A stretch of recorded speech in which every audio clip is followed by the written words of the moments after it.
This is Deborah Atkinson, and you're listening to the Voice for Fitness Professionals podcast, where I share programming, marketing, and promotion strategies that are easy, enjoyable, even fun, so you can create a business and a life you love. Tuesday morning of this week, as I record, I was staying in a hotel in Dallas. I went down to the fitness room where there was a treadmill, a bike, and an elliptical, along with some dumbbells. Your typical fitness center gym, right, in the hotel. It was small, dark, low ceilings, and I thought, I'm spending a lot of time inside at conferences and presenting. I'm going to go outside and run. And I stepped out totally unprepared for low temperatures and decided this is going to be a short one. And I rounded the block at the very first corner and I saw an LA Fitness. And I promptly went in and used, get this, a treadmill, a bike, and an elliptical. Seriously, I laughed at myself as I walked out, realizing what I had just done. I just paid $15 in tax for a workout I could have done for free. And I tell you this because it relates to our episode today. The environment made it easier to get a harder, slightly longer, better workout. Environment matters. So welcome to the first of our book club, where we're doing book reviews on things that ideally we think are worthy of sharing, and or we can give you our format of Cliff Notes.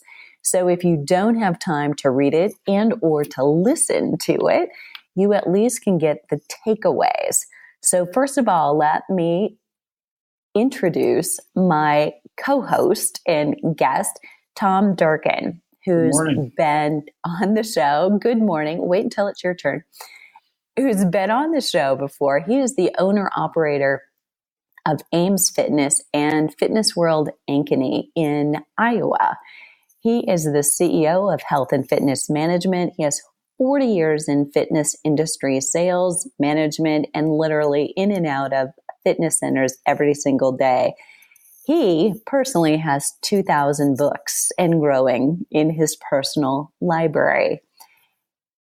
Last year, they began each of those different clubs with 200 and 300, depending on which one we're talking about, with 200 and 300 members or visits. And last year they had over 900,000 visits.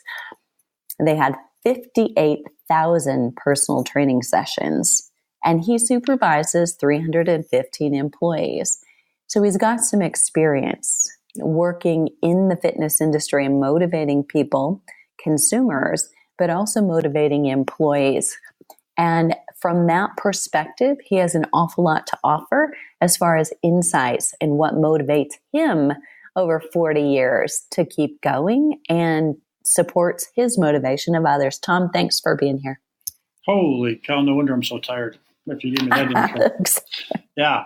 Well, thanks for having me. And you're talking about one of my favorite subjects, reading books and growing and continuing to try and enhance our lives and the lives of our customers and our employees. And I have 2,000 books as we speak, and I change them out annually. And so I probably get rid of 300 or 400 every year and upgrade and change and move things around. And so I've read a lot, and over 40 years, everything has changed in fitness. Everything's changed in the world, and you need to change with it.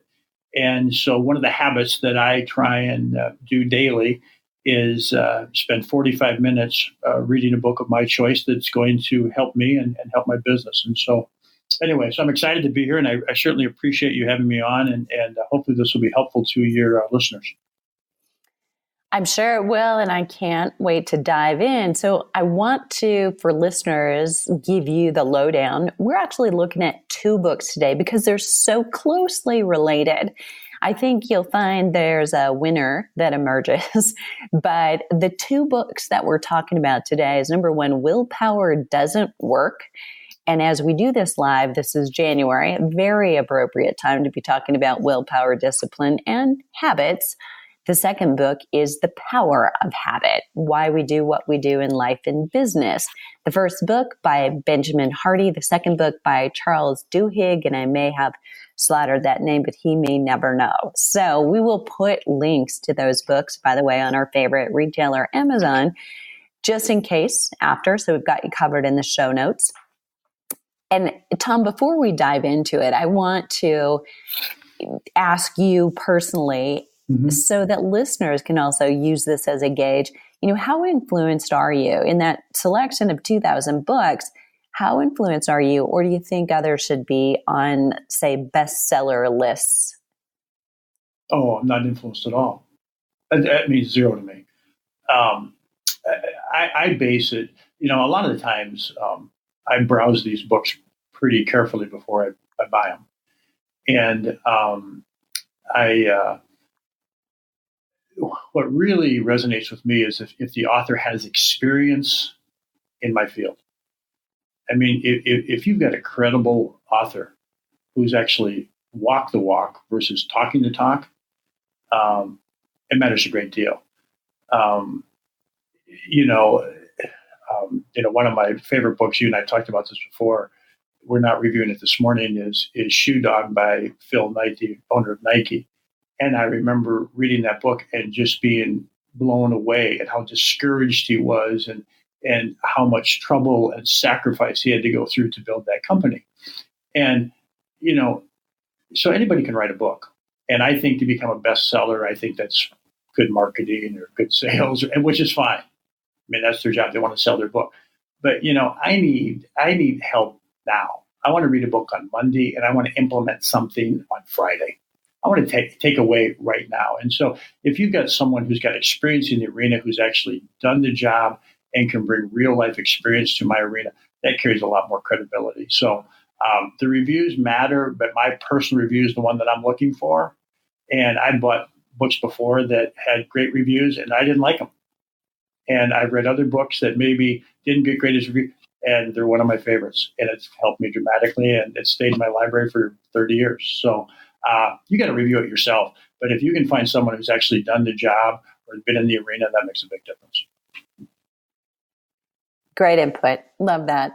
So how often might you, from a book and say the back of it, the resources or other books be mentioned between the covers, give you the next place where you go? If I find a good author, this Charles Duhigg, maybe I just butchered his name also. He wrote another book. This is my second book. He wrote Smarter, Faster, Better a few years ago. And I read that maybe, 8, 9, 10 years ago. And I saved it. And when I pulled this book for this review this morning, his other book was sitting right next to it. And so from that standpoint, I've got some authors that I look at. But, there's a lot of new stuff coming out. And things change so dramatically in fitness. I mean, in the 40 years that I've been here, I'm the oldest guy here. And so, I need to make sure that I stay on top of things. And so I look at authors. I browse the books pretty heavy. I look at the chapters. I read the jackets. But then I open the book up maybe in 5 different spots. And I'll pick a chapter out and I'll read, 4 pages of one chapter. And I go through the book and I just get an overall sense of, hey, do I like it? It gets down to, hey, is the print big? Does it look like it's going to be fun and easy to read? Am I going to be able to get through this quickly? And then I think timeline. I think, okay, so is this material relevant for me in January of 2019? Or is this relevant in January of 2020? When can I implement this material? And so a lot of those things, I try and put together to make my decision on buying the book. And sometimes I'm right and sometimes I'm wrong. But I try and read a different book every month. So I try and get 12 in a year, and some years I'm a little better than others. And but it's helped greatly. And I think if your listeners are going to be entrepreneurs and they're just getting started, I don't know. I remember being really discouraged I remember really being confused, and I remember really thinking, "Oh my God, am I on the right road here?" And so I would read books and get other people's perspectives and ideas, and help me greatly, and it encouraged me. So anyway, it's just in my position now, I've got to read wide. I handle everything. So we build new buildings. You design the building, you design the environment. And we're going to talk about willpower here momentarily. So that's why I picked up this book. I mean, you're right, willpower doesn't work. I can't have willpower for 40 years. And so environment matters. And so I'm trying to create an environment for these employees to continue to grow. So long answer to a short question. Well, and I want to emphasize the fact that before we got started and actually turned on the recording, you shared with me the fact that you actually promote reading among your staff. You share with them books and get them to read. Talk a little bit about that. Well, a couple things. It frustrates me a great deal. In every organization, you've got top performers, you've got middle performers, you've got low performers. I spend all my time with low performers. And it's not that they're not educated, and it's not that they don't say the right thing, that, hey, I want to grow and I want to build my business, but they don't do the right thing. And they get discouraged easily. So I go out. So for instance, this willpower doesn't work. I think we're going to talk about that. I bought that for all of our senior managers, 15 or 18 of them. So I bought 18 copies of this book, and I handed it out. Now I've already read it. I've got it highlighted. And we then pay them. I pay them to read the book and stand up and do a book review. And then we critique the book review. So I can compare their notes to my notes. The idea of them standing up, of course, is the public speaking. I want them to read the book. I want them to share it, and I want them to buy into it. Of course, I'm trying to create a better habit for them. And but that's what they need. And I would like to say that it's a glowing success, but it's not. They don't like doing it. I feel like I'm force feeding them. I'm pushing it down their throat, which I am actually. But it's my job to get them to go where maybe in an uncomfortable place. And in my 40 years in the fitness business, most people do not want to be uncomfortable. And that's why, it's hard for them to be successful. You have to go, you got to raise your game. And so, we try and make an environment in these offices and in our space, just like, your opening remarks. That's happened to me 100 times. You go to these hotel fitness centers. I don't want to work out there. And, you go down the street, you pay $15 or $25 for a guest fee at an LA Fitness or wherever you mentioned. And because of the environment.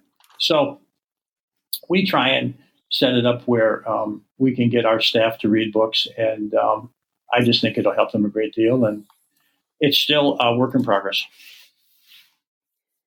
Fabulous answer. All right, so let's dive in. The Cliff Notes on willpower doesn't work.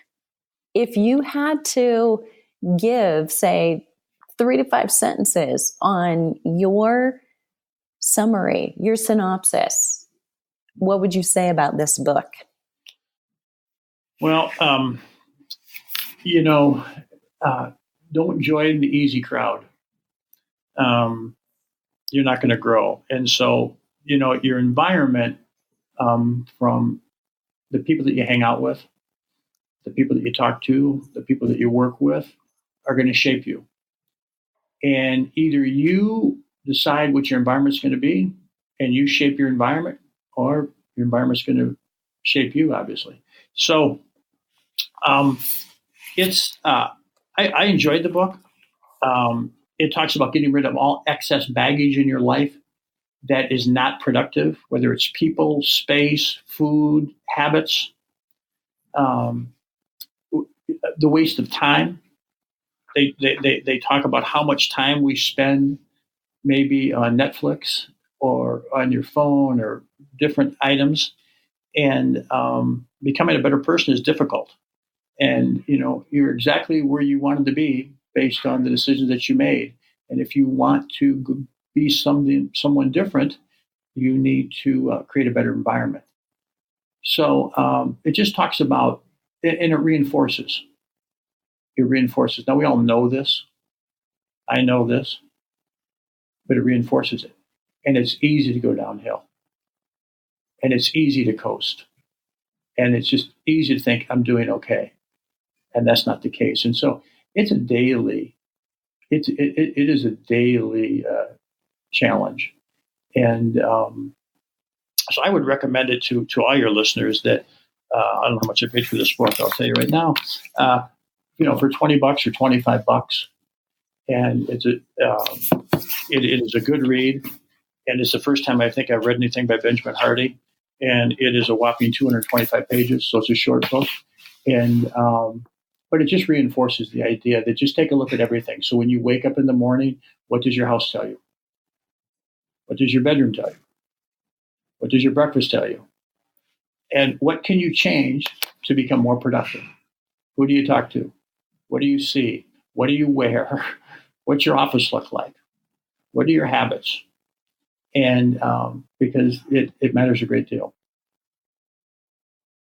Great input. I also love that it is a short read, but it's also an easy read. It's interesting. So he shares a lot of little stories and scenarios. And so mentally, if you're a visual person, you're reading and you can actually see this. I love that he mentioned, because this just happened to me. I came back from a very immersive weekend, landed Wednesday night in Vegas, not to do what other people do in Vegas, and then was in a conference and an intense training from 10 a.m. until about past my bedtime, 9 p.m. to Thursday, Friday, Saturday, and Sunday. And even though it was intense, it was a break from my usual schedule. So it was both exhausting and invigorating at the same time. And he actually mentions that. I think that's the value of actually going to a live conference potentially, as opposed to we can access so much online, but you miss a piece of the energy. So I think trainers who are listening can relate in that, every client they're working with could be doing training online as opposed to with you, but part of your value is actually you're in their face, there's interaction face to face. And that's a good way to set yourself apart. But then think about how that applies to you. I felt like that was really important, like getting a break from your usual everyday environment to remember that if you want to level up, you can't let yourself slip back down because there's a lot of resistance around all of us every day. And just to piggyback on that, Deborah, what I find in these low performers and even average performers, they're not committed to change. They're not 100% committed. Their mouth says that, but their actions don't show that. And I mean, the fastest path to this level of commitment is to invest in yourself. I mean, they wouldn't even go out and spend $25 for a book. I mean, how committed can you be? You got to be, so it's my job to try to weed through these things. I don't have, months and years to invest in these people. So I've got to make quicker decisions. And sometimes even by like me purchasing these books and having to read it, it even helps eliminate because maybe they're not willing to do it. But if your listeners are wanting to grow their business, you mentioned, we started at 300 and we had 900,000 last year because we're committed. 100% committed. And it's hard. And so when things get really hard and they get hard frequently for me and I get discouraged and I'm thinking, boy, is this the right track?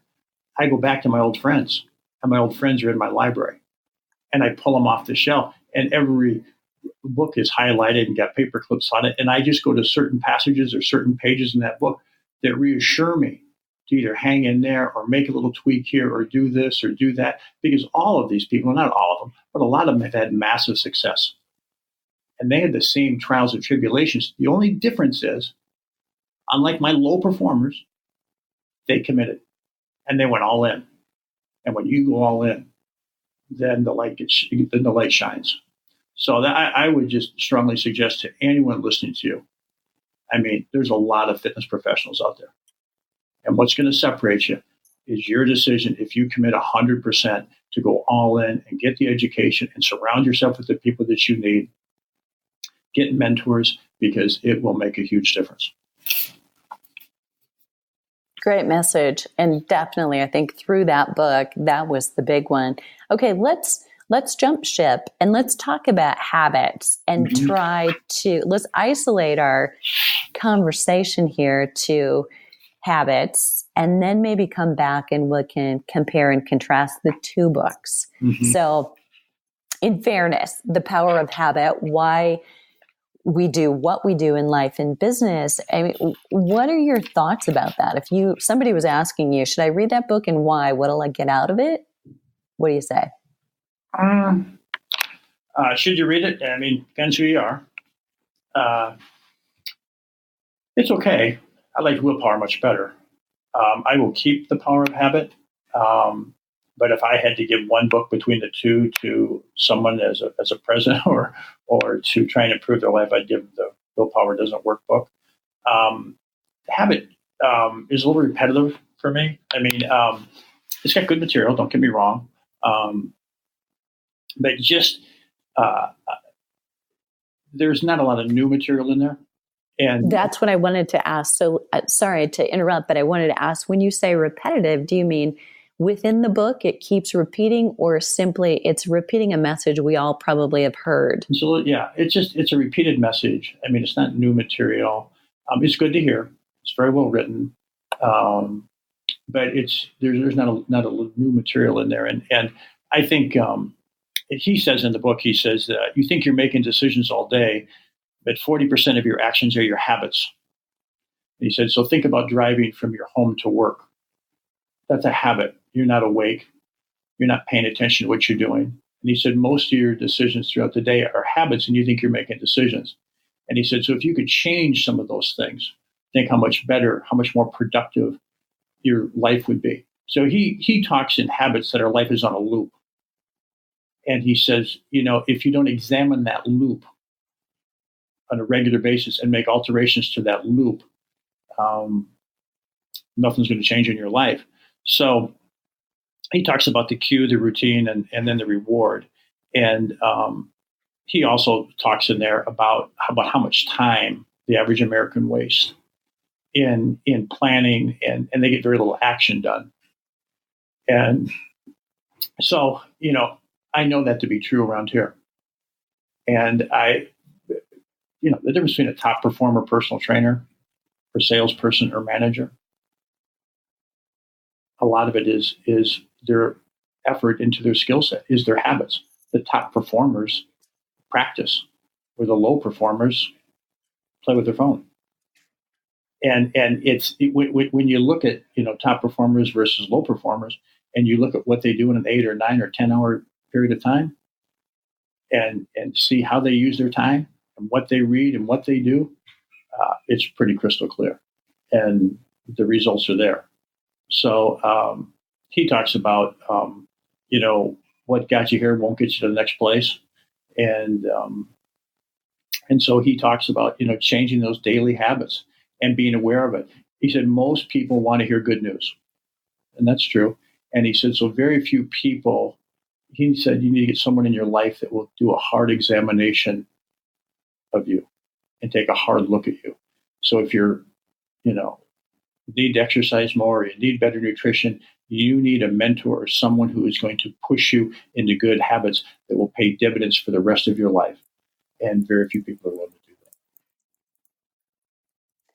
So one of the takeaways potentially that crosses both books might be, would you agree with this, that the people you surround yourself with, whether today's world, it could be virtually or literally, if you're, stranded in, I won't pick on Iowa, stranded in North Dakota, and you're in a rural environment, and you're trying to make changes or live a different kind of healthy life and or promote one, you may not be surrounded by people who are embracing that same thing. You can find a community online, but that seems to be a common thread, that you've got to surround yourself with like-minded people, or maybe even people who are running a little faster than you are, willing to go a step further and to push you to do that too. Would you agree?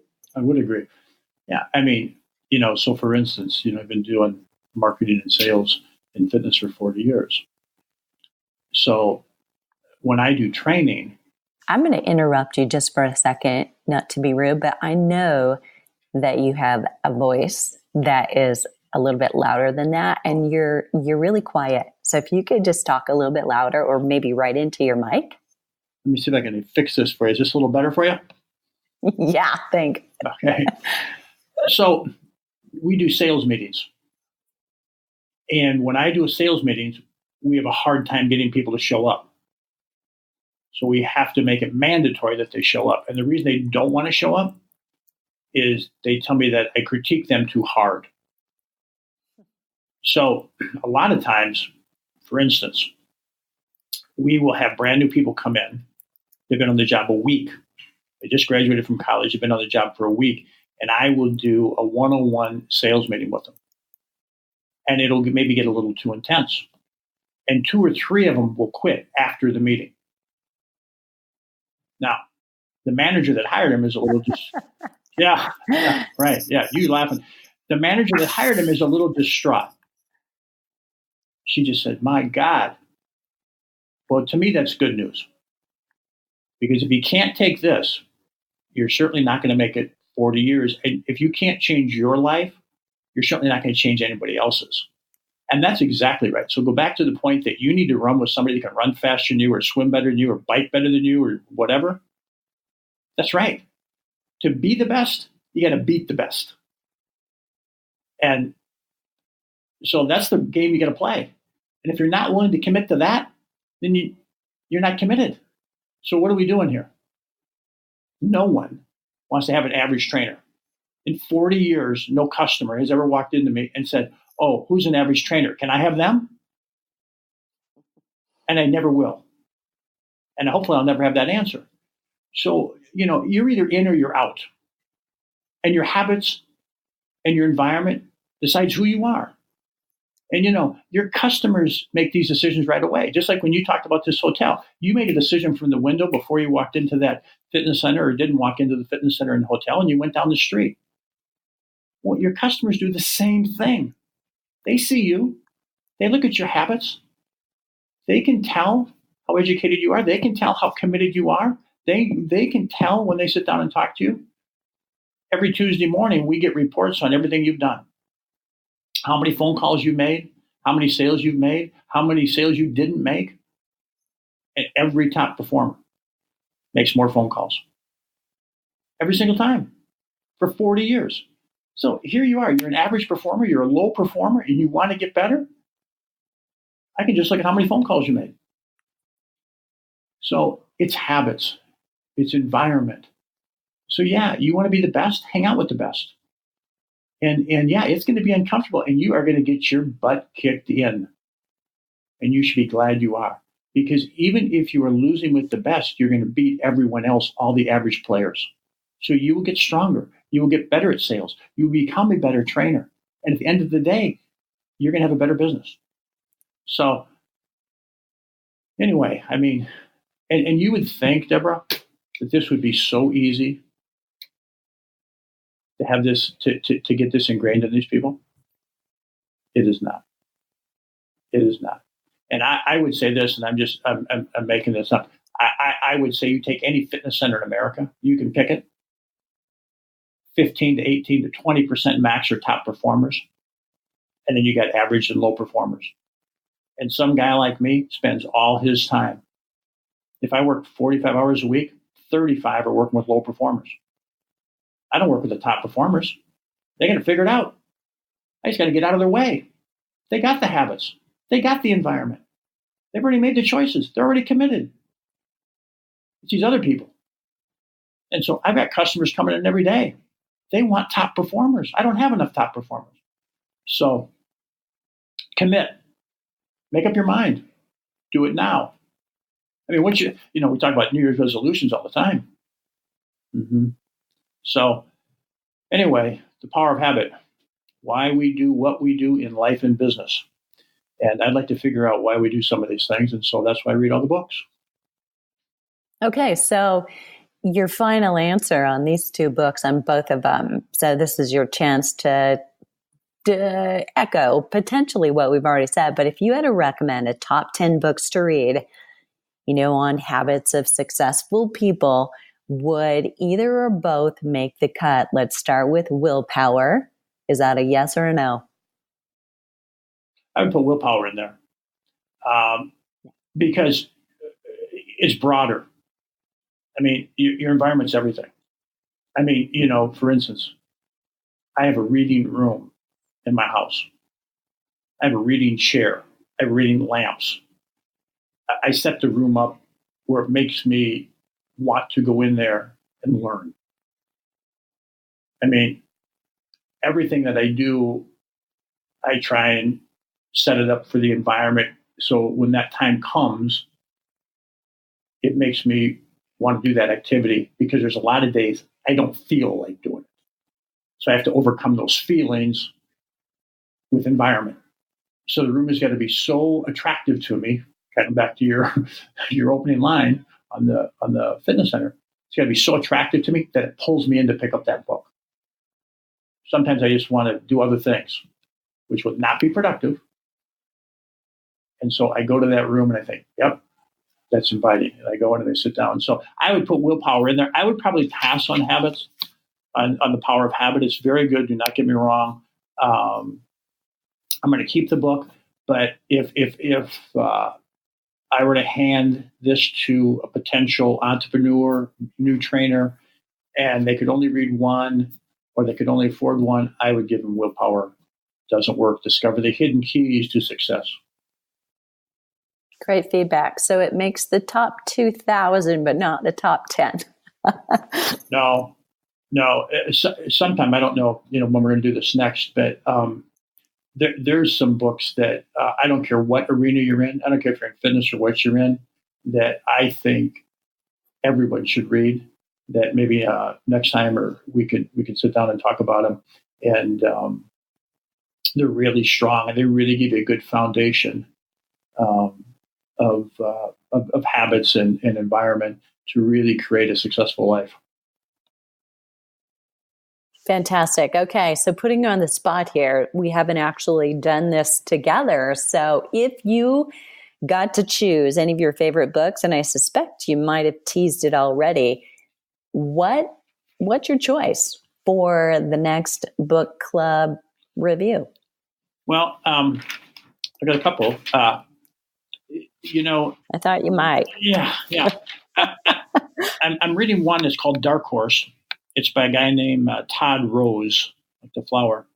And Dark Horse is pretty interesting. And so what Dark Horse is, in a nutshell, it's the guy that doesn't do the standard education. He doesn't get the standard job. He doesn't get the standard education. But yet, through habits and environment, comes out on top. So many times I think people think, well, you know what, I don't have this degree, I don't have that degree, and maybe I can't get this done or I can't get that done. And so this book talks about the steps that they take to achieve success. And so I haven't finished that book. I'm about halfway, but so far that's good. Another book by Jim Collins, who's also the author of Good to Great. He's come out with a new book. It's called Great by Choice. It's kind of a knockoff of Rick Pitino, the old coach of the Louisville, wrote a book, Success is a Choice. And this is sort of a knockoff of that. Success of a Choice was a huge hit, and I've probably read that book 5 or 6 times. But Great by Choice by Jim Collins would be a good book to review also. Okay, gun to your head, and I make you choose one. Which one? Of these new two? Yep. Great by Choice. Okay. It's not what I thought you were going to say.